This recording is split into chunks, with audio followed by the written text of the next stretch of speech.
What's up? My name is Eric Butler. This channel is called Report and Opine. I am back, and we have a story here from Pix11, New York's very own.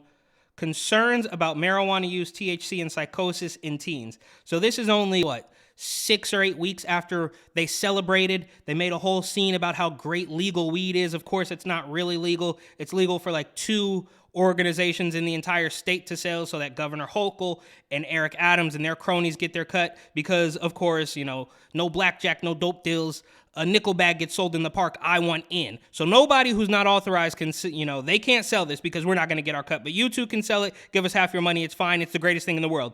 So no matter what happens, they will always have control, right? So they spent a year telling us how, after they scared us into submission with a respiratory virus, then they said, oh, well, weed's going to be great. Of course, it's great for them because they can tax you on it. But right after that happens, they're talking about psychosis in teens. So it's a rock and a hard place. You're damned if you do, you're damned if you don't. They will have complete control. It's very similar with what we see with the opioids, right? So they're not going to help you kick the habit of, self-vaccinating under the Williamsburg Bridge. They're going to tell you just to test the dope for fentanyl before you shoot it into your arm, because you are most useful for them when you are alive, but just barely, right? You're a zombie that's not going to question any of their absolute nonsense. So let's see what Pix11 has to say about the concerns about psychosis in teens. When I first tried marijuana, I started with just the flower. Rick, not his real name, is now 15 and 9 months into full-time residential rehab. He's only 15 and he's 9 months into residential rehab. I don't know. I find that hard to believe that this is just about weed, but I am not a doctor. So he was 14 years old smoking enough weed to drive him into the crazy house. I don't know if I buy that. Am I going to sit here and say that a 14-year-old should be smoking anything? Absolutely not. But maybe there was something else going on. What do we know about his family life? I don't know. It just seems a little bit hard to believe. Again, I think the legal weed thing is a complete scam to keep people docile and unquestioning of their nonsense. But I don't think that weed caused this kid to go into like this weird inpatient program at 14 years old. He is insulated from the fanfare surrounding New York's new cannabis industry. Yeah, the fanfare, because these people have been tricked, right? I would venture to say that anybody, they want to talk about equity, like, oh, well, we know you black people, we know you love weed, so we're going to give you the first chance to get a permit and pay us half your money in taxes when you sell weed. And it's all about equity. And people are going to buy into this, right? Even though it's just a money grab for the political elites, the political thugs in New York. So they throw this big party and tell you that it's the greatest thing in the world. And then once the party's over, they say, oh yeah, also, maybe this is causing kids to go into the psych ward. Give me a break. Where there's applause at the legal dispensaries, I bought some gummies, with a percentage of profits going to employment and school initiatives.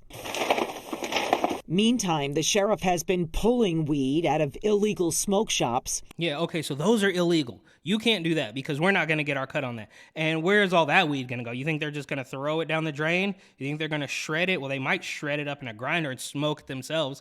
But this is all about political power because the thugs in New York, we watched this exact same thing happen in California. Okay, maybe not the exact same thing, but when that went fully recreational, it was regulated to the point where businesses were out, they were defunct in less than a year because of the regulation. So it's only a matter of time before that comes, and there's always going to be another problem. So Eric Adams and Hochul or whoever, which for the record, how many times are you going to have governors get recalled or have to step down? From Cuomo,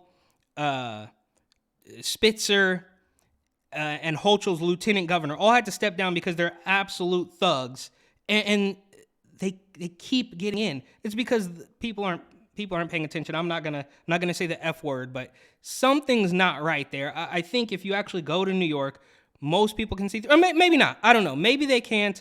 I truly don't know. But at this point in time, after everything we've seen over the last, since the Trump era, you think people would start to wake up to this, and that's why I think people have woken up to this. I should say, is because not woke, but have become aware of this, right?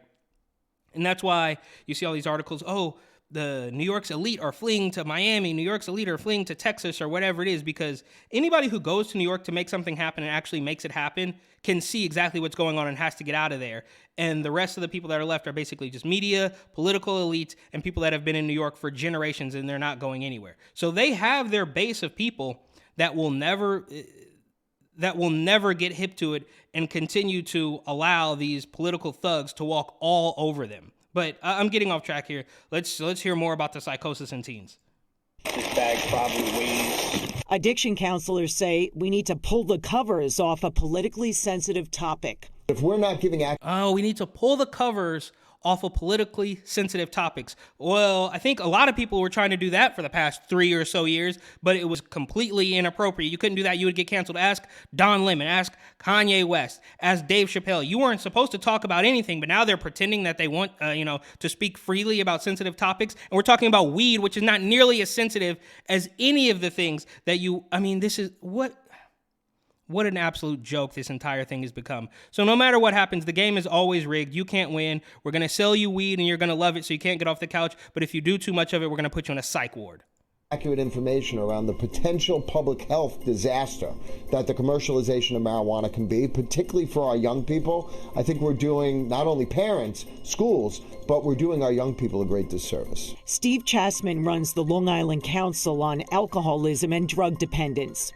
I won't bore you, but the prefrontal cortex is not fully developed until 25, 26, 27. The state made 21 the legal age for recreational marijuana use and produced public service announcements. We are building an equitable... And again, they want to promote this as something that's going to be free and equitable, and it's all about black people. But really, all it is they want you to be docile and unquestioning. That's why they let you shoot up dope under the bridge, so you won't question them. They want you just before death, so you can't really do anything, but we can still use you as a wedge to get more federal funding, and we need more programs and this or that are never going to get to the people that actually need them, but that's the reason we're going to use to request this funding, and you can't question it because you're too high on your drug of choice.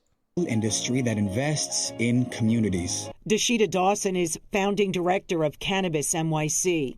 Okay, and Cannabis NYC, that's a bureaucracy, a completely unnecessary bureaucracy. I don't know anything about it, but Cannabis NYC, it's supposed to be some sort of official thing. No, these are just overpaid cronies who are sitting in a room somewhere coming up with weirdo rules that you have to follow, and they are going to siphon money out of your pockets. Cannabis NYC, give me a break. You don't need it. But this is a diversity hire. This is like a black woman, so they could say, look, our head of cannabis is diverse or whatever. It's all absolute nonsense. You should just let people continue to buy dub sacks from a guy at the bodega and, buy a coffee and a bacon, egg, and cheese and a cigarette and leave the government completely out of it.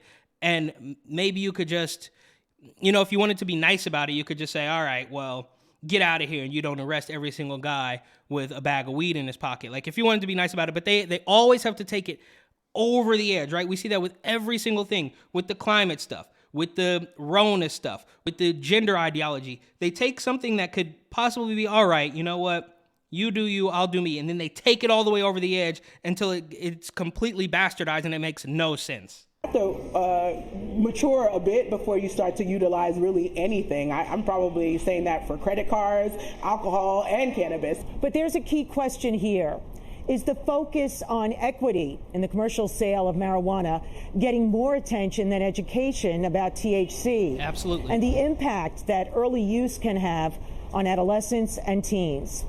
I wasn't achieving the high that I used to get. So Rick says he went from toking joints to vaping from cartridges. It was the concentrate from the THC, like dabs. THC. Look at this. It looks like an old 1998 This Is Your Brain on Drugs commercial. That's exactly what this looks like. I thought everybody knew about THC, but I'm from California, so I've been swimming in this stuff for a long time. I know exactly what it is, but it's just funny to watch these people. I mean, it's always a control play, right? Like fear tactics. I mean, they were going to control you with the weed, and then you smoke too much of it, and now you're a crazy person. So no matter what happens, you can't win. The game is always rigged, and we're talking about a 15-year-old kid here. And then we also have the stories, these recent stories that have come out about how, Gen Z or teenagers are experiencing higher rates of depression since 2011 or something like that. We can look into that story in a little bit. But it seems to me like that was when Twitter first started popping. So, 10, 12 years ago, it first got started. It was driven into, hyperdrive. And then they laid on all the Rona propaganda, how the air is deadly and climate change and you're going to die around every single turn if you don't let them chop their junk off. If you drive a truck, they've been drowning children in this propaganda, this death cult propaganda. So of course they're a little bit depressed, and the weed, I can almost guarantee, is not helping. Again, I don't really care about weed either way. It's the media and the projection here about how good it was, but now all of a sudden you're a crazy person that I can't stand. It's like it's just all manipulation tactics, every single thing. Tetrahydrocannabinol, the psychoactive chemical in cannabis. We've seen the THC concentration levels go off the chart, off the rails. Back in the 1970s, THC levels in marijuana were typically 1%, inching up to 3 to 5% in the 1980s. In the 2020s, it soared much higher. I started to notice a little bit more of a depression. Rick's mom thinks he started using marijuana as a way to self-medicate when medicine for ADHD didn't help. Oh, okay, so we were giving him another drug, and there you have it.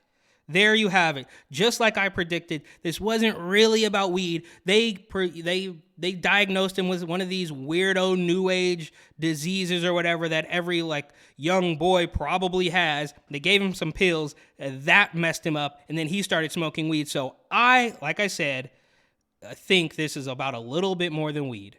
Especially this generation, they think, well, look, it's going to be legal. It just made me feel calm, and I like that feeling. Yet the Centers for Disease Control warns cannabis use disorder is associated with psychotic breaks. I was seeing shadows, and I was hearing people calling my name. I looked around my whole house, and nobody was there. The University of Colorado did a study after marijuana was legalized in that state and found emergency room visits for teens quadrupled.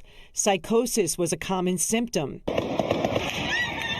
Yet there was pushback last year when several politicians suggested some of the teen suspects in deadly mass shootings were heavy marijuana users. We have no correlation between the use of cannabis and these mass shootings, so putting them together is more fear-mongering around cannabis. Oh, she wants to talk about fear-mongering. Okay, and she's got her little weed jacket. So, this is just bizarre. Again, I would never condone a 14-year-old smoking weed, but I also think that this is a little bit, it's a double-edged sword. So like I said, no matter what happens, they win. Dawson did acknowledge there was an increase in ER visits for people misusing edibles.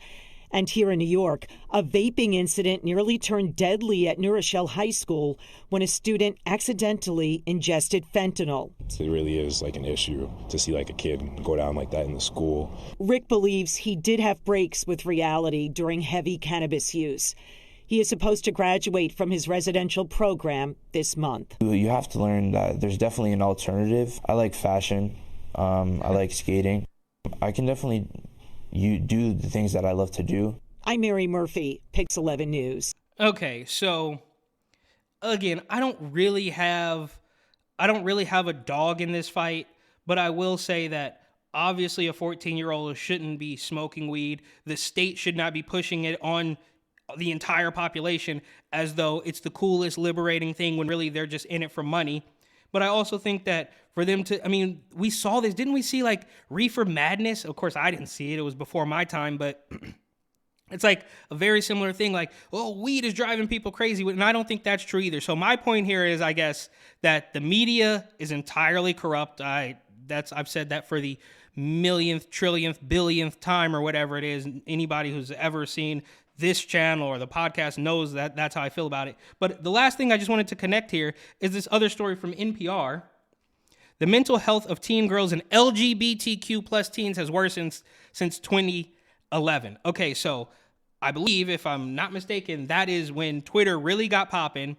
And, fast forward 10 years from that, that's when they started shoving the Rona stuff down everybody's throat and the super extreme gender ideology. And of course, what did you expect would happen?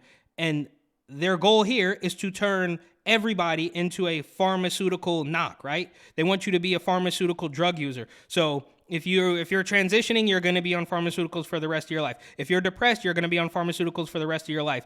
Even now with the weed stuff, right? Now the government has their hand in the weed. So if you just choose to smoke weed, they're still going to get a cut of that. So that's what I believe this is all about. I don't know. You let me know what you think. Thank you for watching. Of course, like, share, comment, and subscribe.